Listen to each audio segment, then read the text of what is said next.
સુરતના એમડી ડ્રગ્સમાં પકડાયેલ વિકાસ આહિરના આઈસ્ક્રીમ પાર્લરમાં એસઓજીની ટીમે પાલિકાની ફૂડ એન્ડ ડ્રગ્સ વિભાગના સ્ટાફ તેમજ એફએસએલ અધિકારી સાથે આઈસ્ક્રીમના 6 સેમ્પલો લીધા.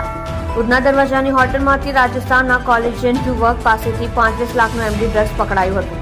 આ ડ્રગ્સમાં પકડાયેલા હિન્દુ યુવા વાહિનીના સુરતના પ્રમુખ વિકાસ આહિર રૂપાલી સિનેમા પાસે આઈસ્ક્રીમની લારી પાસે ચલાવતો હતો. એસઓજીની ટીમે પાલિકાની ફૂડ એન્ડ ડ્રગ્સ વિભાગના સ્ટાફ તેમજ એફએસએલ અધિકારીઓ સાથે આઈસ્ક્રીમના 6 સેમ્પલો લીધા હતા. પોલીસને આઈસ્ક્રીમમાં એમડી ડ્રગ્સ નાખતા હોવાની આશંકા લાગતા સેમ્પલો લીધા હતા. સાથે વિકાસ આહિર જે જગ્યા પર આઈસ્ક્રીમ અને જ્યુસની લારી ચલાવતો હતો તે જગ્યા પર દબાણ કર્યું હતું. આથી પાલિકાને તેની લારી પર જપ્ત કરી હતી. પકડાયેલા હિન્દુ યુવા વાહિનીના સુરતના પ્રમુખ વિકાસ આહિરની છેલ્લા 3 મહિનાની કોલ ડિટેલ્સની તપાસ કરાય તો શહેરના પોસ્ટ વિસ્તારના સારા ઘરના નબીરાઓના નામો સામે આવી શકે છે.